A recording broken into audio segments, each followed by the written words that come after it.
오늘 우리가 함께 볼 말씀은 구약성경 출애굽기 15장 22절에서 26절까지입니다. 모세가 홍해에서 이스라엘을 인도하매 그들이 나와서 수르 광야로 들어가서 거기서 사흘 길을 걸었으나 물을 얻지 못하고 마라에 이르렀더니 그곳 물이 써서 마시지 못하겠으므로 그 이름을 마라라 하였더라. 백성이 모세에게 원망하여 이르되 우리가 무엇을 마실까 하매 모세가 여호와께 부르짖었더니 여호와께서 그에게 한 나무를 가리키시니 그가 물에 던지니 물이 달게 되었더라.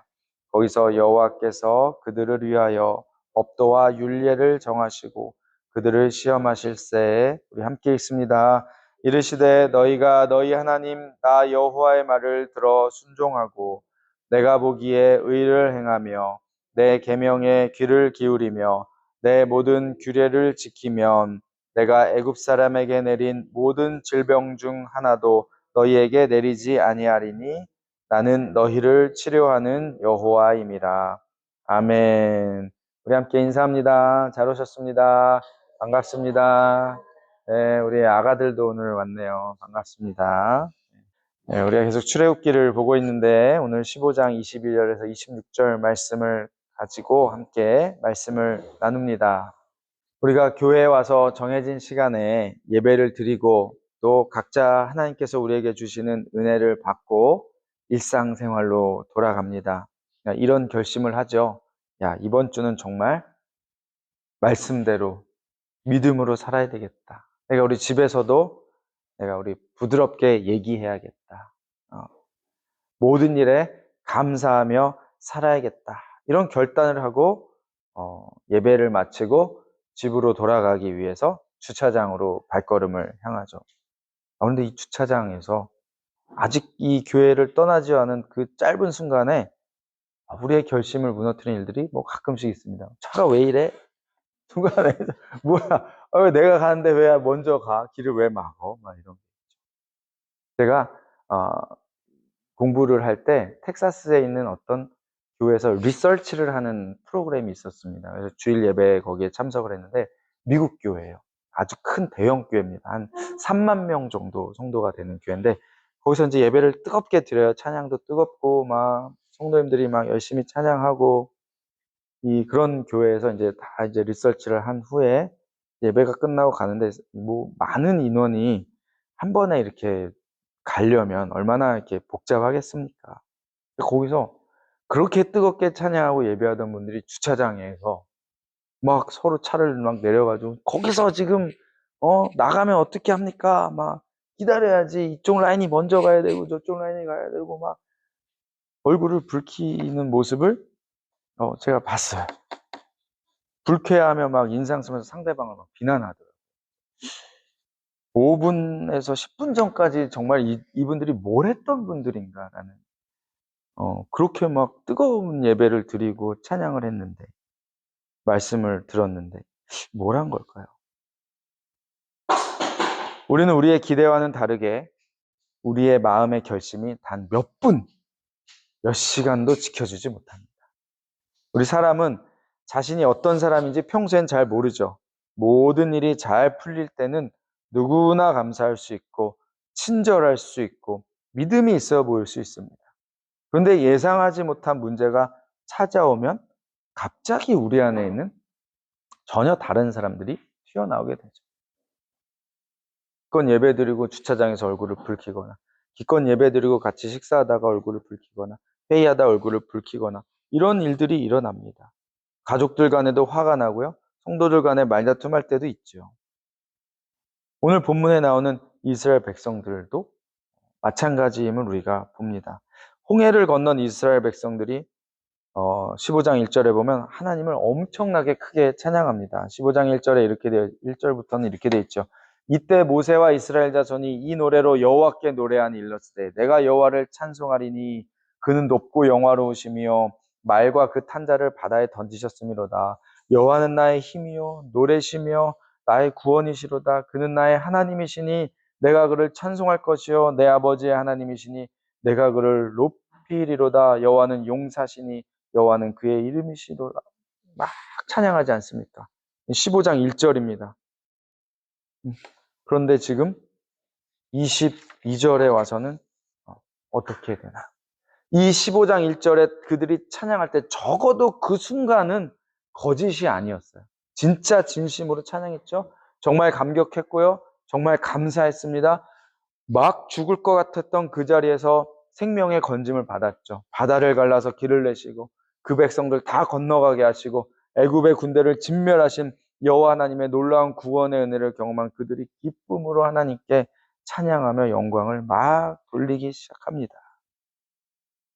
이 홍해 사건 때문에 이스라엘의 위상에 큰 영향이 갑니다. 이 소문을 들은 이스라엘의 주변의 여러 국가들이요, 야, 여호와 하나님이 저 이스라엘을 위해서 싸우시는구나. 너무나 명확한 사실 앞에 이제 이스라엘 백성들을 함부로 얕잡아 보거나 적극적으로 대적해서 물리쳐야 되거나 싸워야 되겠다거나 하는 생각을 하지 못했습니다. 실제로 이 홍해 사건이 주변에 있는 민족들에게 이스라엘에 대한 두려움을 주기 시작했습니다. 에돔 족속, 모압 족속, 가나안 족속들이요, 민수기나 이런 데 가서 보면은 이스라엘을 겁내는 장면들이 나옵니다. 야, 이스라엘의 하나님이 그들을 위해 싸우신다라는 사실을 보고 떨게 돼요. 얼마나 이 자존감이 올라갔겠습니까, 이스라엘 백성들이. 이렇게 감사와 찬양을 드렸던 모세와 백성들이요, 정말 불과 며칠이 지나지 않아서 그 분위기가 완전히 달라집니다. 우리가 오늘 읽은 15장 22절입니다. 모세가 홍해에서 이스라엘을 인도하며 그들이 나와서 수르 광야로 들어가서 거기서 사흘 길을 걸었으나 물을 얻지 못하고. 오랜 시간이 지났죠. 죽음에서 건진받은 지 그리 오랜 시간이 지나지 않았습니다. 사흘밖에 안 지났습니다.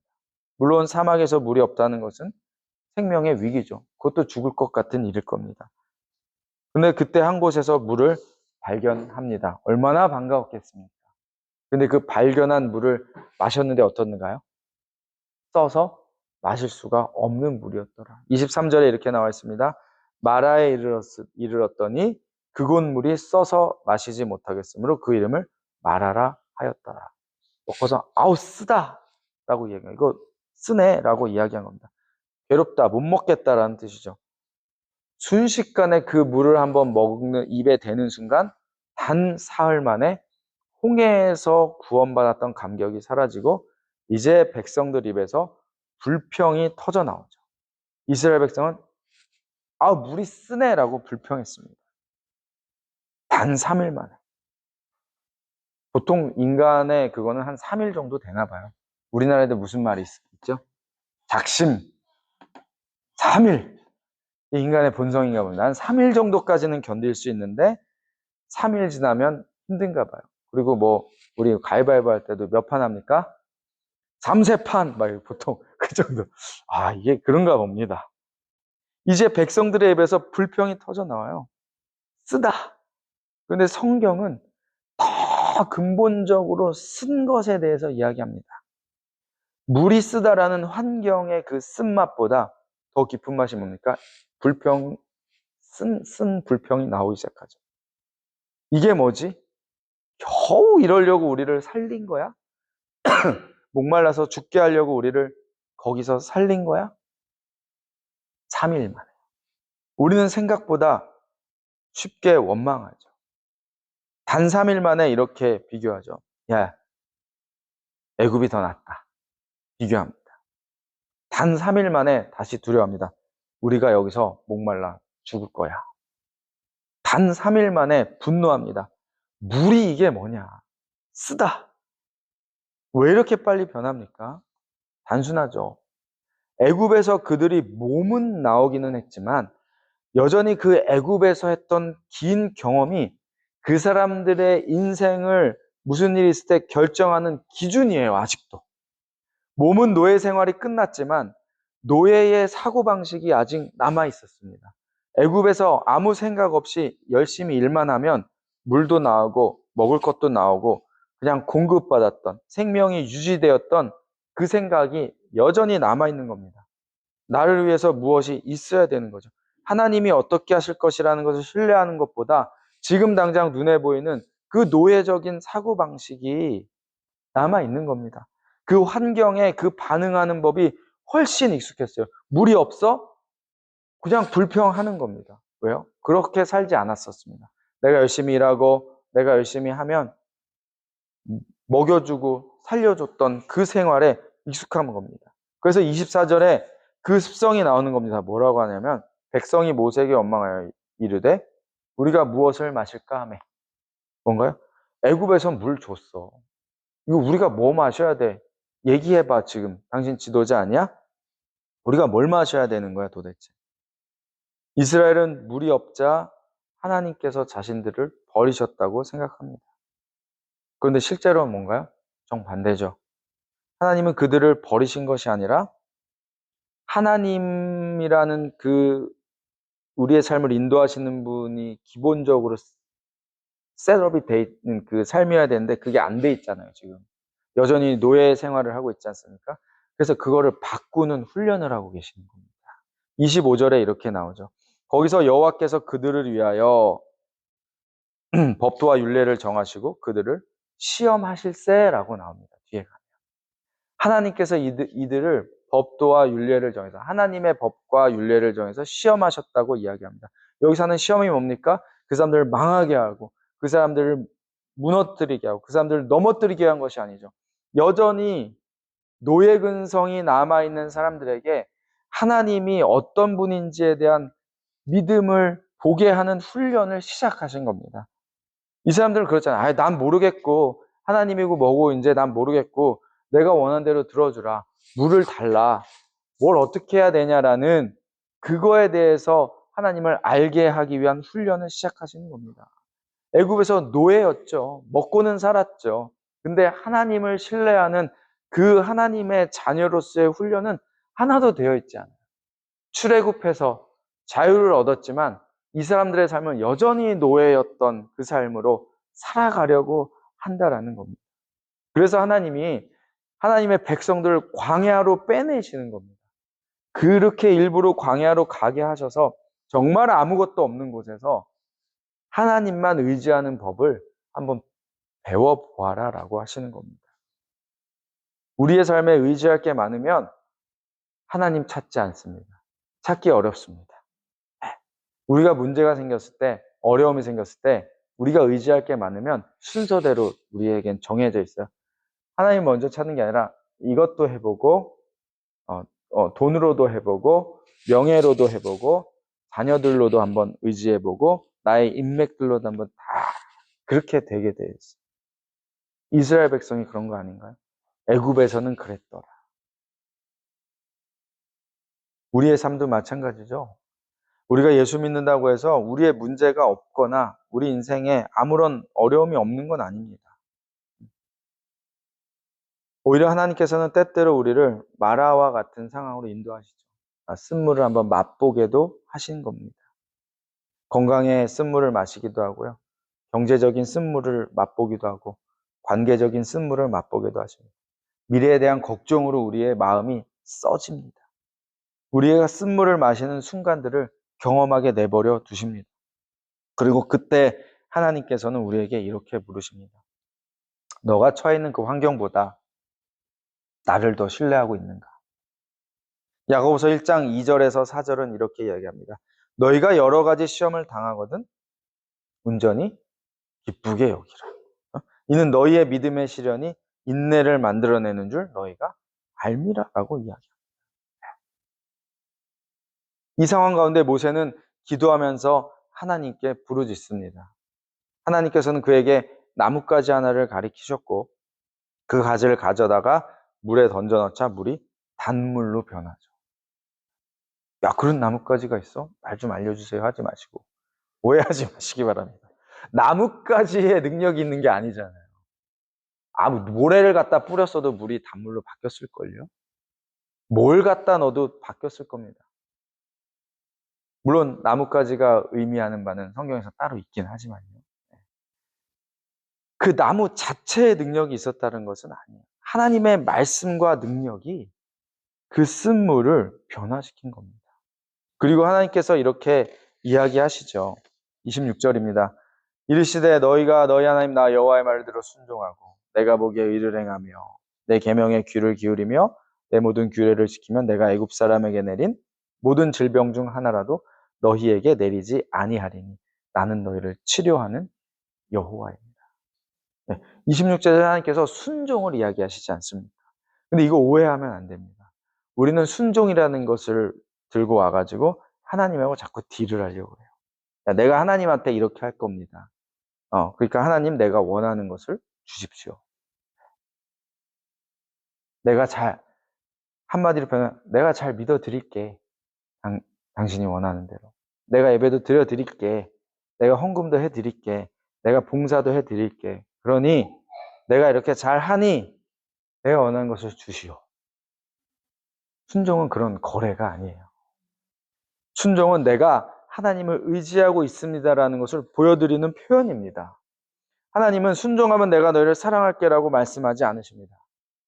먼저 어떻게 하셨습니까? 홍해에서 구원해 내셨어요. 먼저 구원해 내셨죠. 이미 은혜를 베푸셨죠. 이미 사랑하심을 보이십니다. 그래서 우리가 순종해서 구원받는 것 아닙니다.